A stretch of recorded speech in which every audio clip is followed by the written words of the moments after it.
very touched and very honored, and thank you all the leaders who are here. Mayor Giles, I thank you.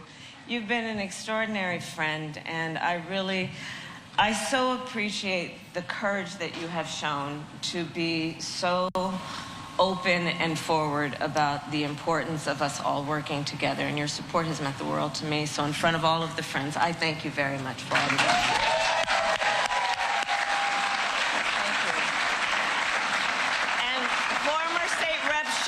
Thank you as well. There you are. Thank you for all the support that you have given us. Thank you. Thank you. Thank you. So we are all here together because we love our country. We love our country. And I was talking with some folks recently about the importance of understanding the duality, frankly, that exists in terms of our democracy. You know, as your vice president, I've now met over 150 world leaders, presidents, prime ministers, chancellors, and kings. And when we, representing the United States, walk in those rooms, traditionally, we've been able to walk in those rooms, chin up, shoulders back, with the earned and self-appointed authority to talk about the importance of democracies, rule of law. But I say to a room of role models, here's the thing about being a role model. When you're a role model, folks watch what you do to see if it matches up to what you say. And I tell you, because I have traveled the country recently, including the many, many trips that I've taken over the last almost 4 years, but recently, in particular, where world leaders, allies, have come up to me. We're now on a first-name basis. I've met with so many of them so many times. And they have said to me, Kamala, I hope you guys are going to be okay. One of the things that I think about and weighs on me sometimes is I hope we as Americans really understand how important we are to the world. We are so important to the world. Those people who fight for democracy, who fight for freedom, who fight for a life in which they can have opportunity, they hold us up and they hold us out as a model. And that, as much as anything, is at stake right now in this election.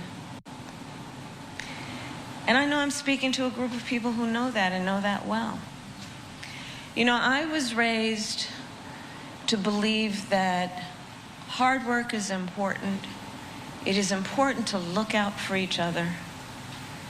It is important to understand that the vast majority of us have so much more in common than what separates us.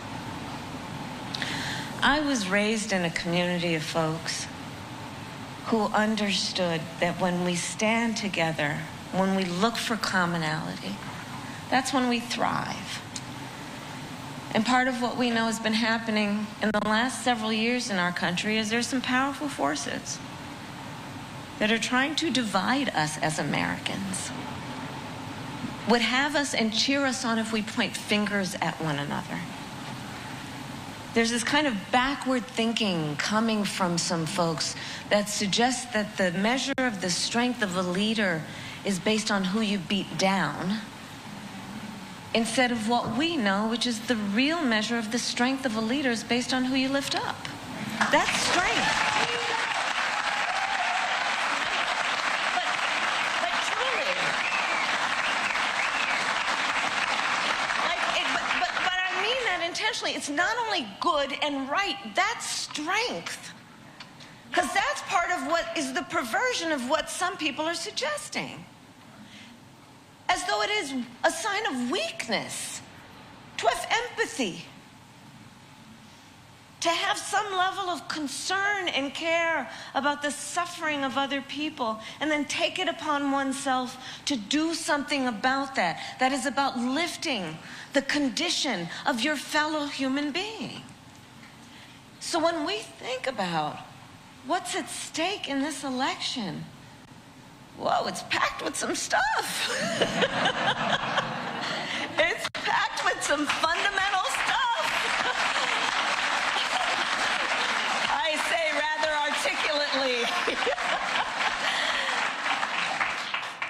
so much at stake. Mayor, you mentioned John McCain. Okay, so I'll tell you, I was in the United States Senate for about 4 years, and I worked with John McCain. And so I'll tell you, so there was this, we were on a committee together, and you know, these committee rooms in the United States Senate, they're very grand and very impressive. And John McCain was on one side of the dais, I was on the other, horseshoe. And he's going after me. He's going after me. We're having some conversation. I think it was about one of the nominees. This is during President Trump's years. He's going after me. And I'm going back after him. I'm going back after him. And that was it. And this is what the public saw. And then I step onto the floor of the well of the Senate later that day. We had votes. And I passed by John McCain. And he looks at me and he says, "Kid, come over here. You're going to make a great senator." True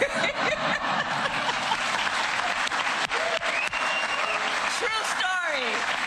True story. True story. That was John McCain. That was John McCain. I was talking about him last night at a rally, right? John McCain, who, you know, we didn't agree on everything. But man, I mean, what about an incredible American hero? Again, right? We know what the former president said about John McCain. I'm not going to repeat it here. But strength. John McCain stood on principle. He stood on a belief in the importance of patriotism, of sacrifice, of what we stand for as a country. And part of what I talked about at a rally last night is I shared with the folks in the room. I was there on the Senate floor way into the middle of the night when it was yet another attempt of the former president to get rid of the Affordable Care Act, which, as we know, has been literally a lifesaver for people, right? What it has done to no longer allow pre-existing conditions to be the reason that an insurance company can't give you assistance, right? And you all may have seen it. I was there on the floor that night, and we were all standing around because whether or not the Affordable Care Act would continue to be relied on one vote. And we were all standing on the floor. And of course, I had voted to keep going. And I say this, and it sounds like it's out of a movie, but this is how I experienced it. On the floor with my colleagues, and the Senate, well, it was late into the night. And in the Senate, you walk onto the Senate floor, and there are these big wooden ornate doors. And those ornate doors opened. And John McCain came out. And he went to the floor, and he said, "No, you don't." I said, "No, you don't. No, you don't take away health care for millions of people." And that is but one example of an individual that we all respect, who put country before party in terms of what they thought was right. I am honored to have the endorsement of Jeff Flake, someone I also worked with. Again, putting country before party. And so I say all of that to say that those are examples that are situated right here in this beautiful state of Arizona. A tradition that everyone and all of us, I will say, stand on. And then, of course, most recently, what Maricopa did in terms of the clerk refusing to participate in the intention to undo the will of the people in a free and fair election. The people of this state have always shown extraordinary courage to stand up for the principles upon which we as a country were founded. And I thank you for that. I thank you for that. I know we are going to win this election, and it is not going to be easy. There are forces at play that are making us as Americans, I think, call into question certain fundamentals that we've always taken for granted. That is part of our pride. Freedom. Freedom. Freedom from the government making decisions about a person's body, a woman's body. Freedom to just be. Freedom over matters of heart and home, I like to say. fundamental principles around the importance of rule of law. Whether we should actually be concerned and have a question, a legitimate question, in an election for President of the United States, the Commander-in-Chief, of whether they will abide by the oath.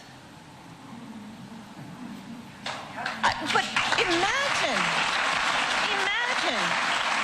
that's a legitimate question we are asking. It's not rhetorical.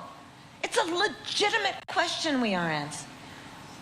He who said that he would, quote, terminate the Constitution of the United States. He who said he would be a dictator on day one. He who intends to weaponize the Department of Justice against his political enemies. Take away the independence of the Department of Justice and put in place loyalists. Fundamental notions about who and what we are as a democracy are at play in this election. And you all, each of you, have had the courage to say, hey, we may not agree on every single thing. That's also what a democracy looks like. But foundational, first principles cannot be in question. Not for the sake of our children, not for the sake of our future and well-being, not for the sake of our standing in the world. And so I tell you all this to just reaffirm that we share not only a concern but a commitment to our country and what's most important about, in a moment of crisis, dare I say, I think this is one, do we stand together as Americans, being our first identity, and come together around these issues?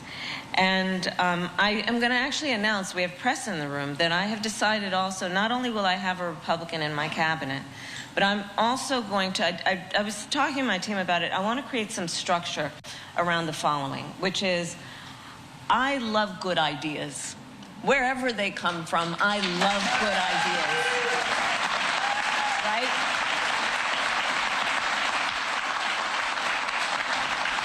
And so part of what I intend to do, Mayor, and put some structure around, is creating a bipartisan council of advisors who can then give feedback on policy as we go forward. Because here's the thing I also understand and feel strongly about. In order for us as America to maintain our status as the strongest democracy in the world, we need a healthy two-party system. We have to have a healthy two-party system. We have to.